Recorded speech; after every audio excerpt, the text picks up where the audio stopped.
नमस्ते बच्चों। आज हम पढ़ेंगे गुट निरपेक्ष आंदोलन में भारत की भूमिका, योगदान। गुट निरपेक्ष आंदोलन, जैसा कि हमने पढ़ा था कि गुट निरपेक्ष आंदोलन का भारत एक संस्थापक देश है। हमारे प्रथम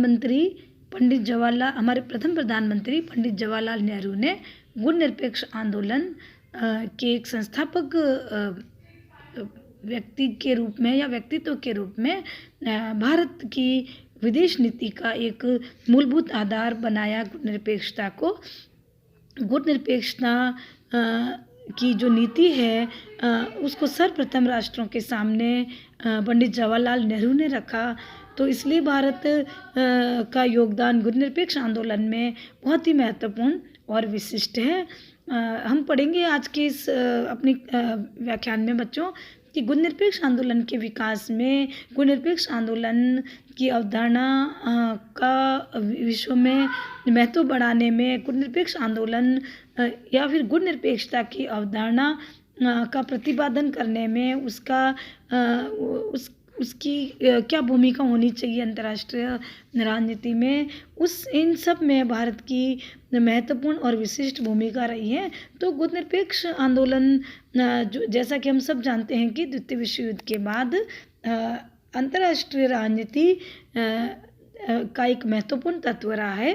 गुट निरपेक्ष आंदोलन की उत्पत्ति जो है वह, हालांकि उस समय दो देशों की शीत युद्ध की राजनीति के संदर्भ में हुई थी, लेकिन वो एक संयुक्त मात्र था। लेकिन इस गुट निरपेक्षता का उद्देश्य न स्वतंत्र राष्ट्रों की स्वाधीनता की रक्षा करना और युद्ध की संभावनाओं को रोकना था, या इन नव स्वतंत्र देशों में शांति व्यवस्था स्थापित करना था और इन देशों को साम्राज्यवाद और उपनिवेशवाद से मुक्त कराना था।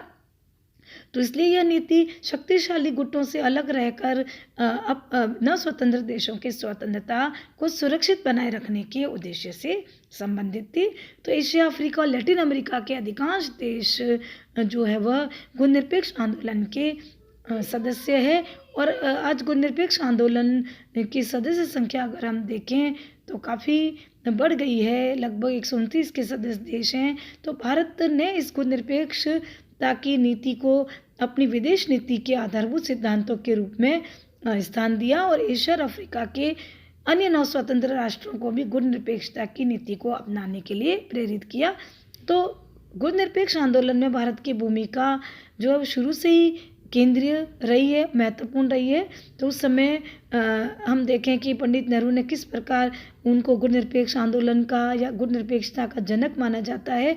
और यह गुट निरपेक्ष आंदोलन की जो विचार धारा है या उसका वैचारिक और संगठनात्मक आधार या उसके सिद्धांतों का निर्धारण करने में भारत की महत्वपूर्ण और निर्णायक भूमिका रही है। भारत इसका जनक के रूप में भारत माना जाता है और भारत ने हमेशा गुट निरपेक्ष आंदोलन ने एक समन्वयात्मक भूमिका का निर्वाह किया है, या हम यह कह सकते हैं कि एक सेफ्टी वॉल्व के रूप में भारत ने गुट निरपेक्ष आंदोलन में और उसके सदस्य राष्ट्रों में अपनी भूमिका का निर्वाह किया है। तो बच्चों हम थोड़ा इसमें पढ़ेंगे कि किस प्रकार भारत की इस आंदोलन में महत्वपूर्ण भूमिका है। जैसा कि हमने पढ़ा तो इसको थोड़ा सा हम पॉइंट्स में लेंगे। जैसे एक गुट निरपेक्ष आंदोलन में भारत एक संस्थापक के रूप में भारत का योगदान है, जिसमें हम थोड़ा सा पंडित नेहरू के बारे में इसमें पढ़ेंगे कि किस प्रकार पंडित नेहरू ने गुट निरपेक्ष आंदोलन की स्थापना में एक संस्थापक के रूप में भारत ने अपना योगदान दिया। तो भारत की हमेशा ही इसमें एक महत्वपूर्ण और सक्रिय भूमिका रही है और यह भूमिका एक प्रकार से मार्गदर्शन की नेतृत्व वाली रही है। इस प्रकार हम देखें कि गुट निरपेक्ष आंदोलन की जो नीति का जो निर्धारण है, उसके सिद्धांतों का निर्धारण है, वो भारत के द्वारा किया गया। और यह अवधारणा स्थिर नहीं बल्कि गतिशील, हम ये कह सकते हैं कि भारत की भूमिका जो है वह निरंतर गतिशील रही है गुट निरपेक्ष आंदोलन के विकास में। तो भारत एकमात्र ऐसा देश था उस समय जिसने अंतर्राष्ट्रीय राजनीति में गुट निरपेक्षता के सिद्धांतों का प्रतिपादन किया और एशिया और अफ्रीका के नव स्वतंत्र देशों में उसका प्रचार किया और उन देशों को अपनाने के लिए प्रेरित किया।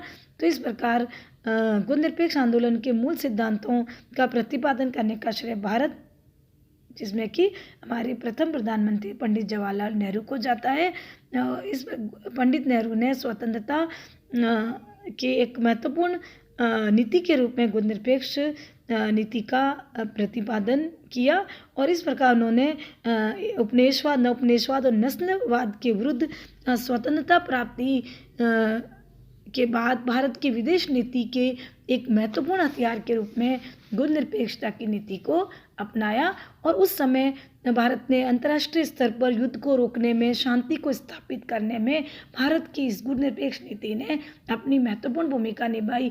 कोरिया युद्ध की समाप्ति में भारत ने योगदान दिया और अंतर्राष्ट्रीय मंचों पर विभिन्न तरह के तनावों को, विभिन्न देशों के बीच में युद्धों को समाप्त करने में, संघर्ष को समाप्त करने में, भारत ने सैनिक अड्डों को समाप्त करने में अपनी महत्वपूर्ण भूमिका निभाई है। तो इस प्रकार गुणनिरपेक्ष नीति के आधार पर भारत ने एशिया में अपनी शक्ति को स्थापित किया। तो इस प्रकार पंडित नेहरू ने सर्वप्रथम पंचशील के सिद्धांतों को गुणनिरपेक्ष अवधारणा के राजनीतिक और वैचारिक आधार के रूप में प्रस्तावित किया।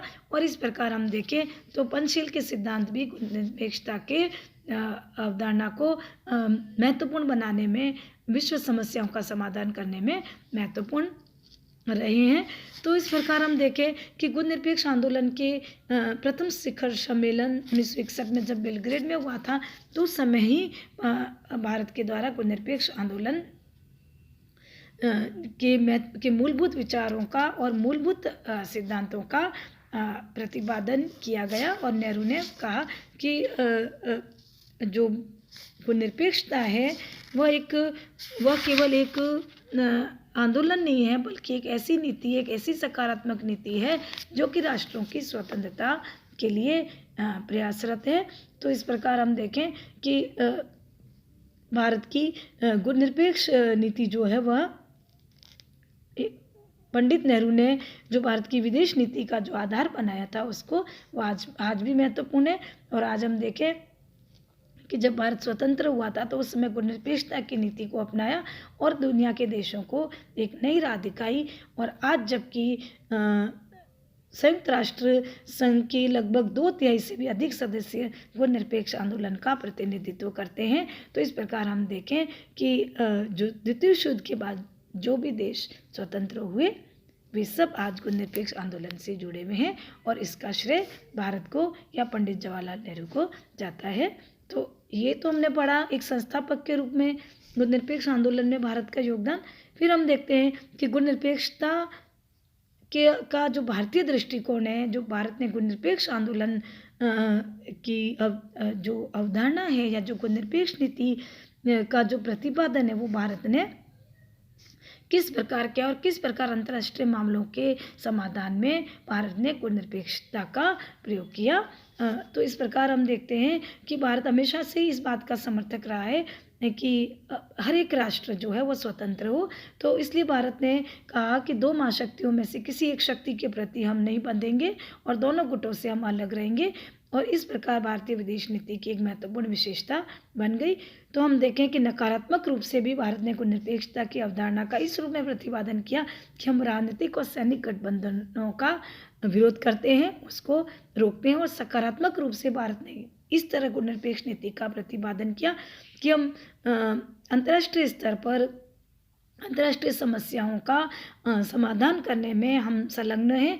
गुणनिरपेक्षता का अर्थ अलगाव, उदासीन या अंतर्राष्ट्रीय मामलों से पृथक या अलग थलग रहना नहीं है, बल्कि भारत ने उस नीति का मतलब यह बताया कि हम जहाँ स्वतंत्रता को खतरा उत्पन्न होता हो, जहाँ न्याय को धमकी दी जाती हो, जहाँ आक्रमण होता हो, वहाँ पर हम चुप नहीं रहेंगे। गुणनिरपेक्षता की नीति यही कहती है। तो स्वतंत्रता की रक्षा करना हमारा दायित्व है। तो इस प्रकार पंडित नेहरू ने विश्व के सामने गुणनिरपेक्षता की यही अवधारणा रखी कि अपने राष्ट्रीय हितों के साथ साथ हम दूसरे देशों के राष्ट्रीय हितों की भी रक्षा करें। और इस प्रकार गुणनिरपेक्षता की नीति जो है वह एक ऐसी नीति है जो भारत जो हमारे देश के हितों को हानि पहुंचाए बिना ही विश्व शांति को स्थापित करने का समर्थन करती है। तो इस प्रकार हम देखें कि गुणनिरपेक्षता की नीति का प्रतिपादन जो भारत की ओर से किया गया वो यह किया गया कि अंतर्राष्ट्रीय मामलों में दोनों सर्वशक्तियाँ से पृथक रहते हुए अपनी एक स्वतंत्र विदेश नीति का पालन किया जाए, एक स्वतंत्र नीति को अपनाया जाए। इस प्रकार हमने बच्चों गुणनिरपेक्षता की भारतीय अवधारणा पढ़ी कि भारत सकारात्मक और नकारात्मक दोनों अर्थों में गुणनिरपेक्षता की नीति का जो दृष्टिकोण है वो भारत ने दुनिया के सामने रखा। फिर भारत ने गुणनिरपेक्षता की नीति का सिद्धांत और व्यवहार में किस तरह पालन किया, यानी कि भारत की गुणनिरपेक्ष नीति का सिद्धांत क्या है और व्यवहार क्या है, ये इंदिरा गांधी के समय हमें देखने को मिलता है।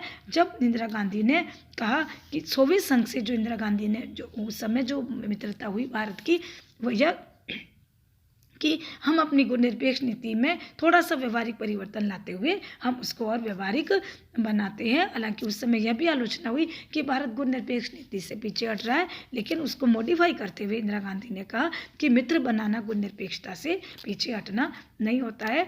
तो सिद्धांत और व्यवहार का जो भारत का जो एक दृष्टिकोण है गुणनिरपेक्षता की नीति का, वह भी हम पढ़ेंगे।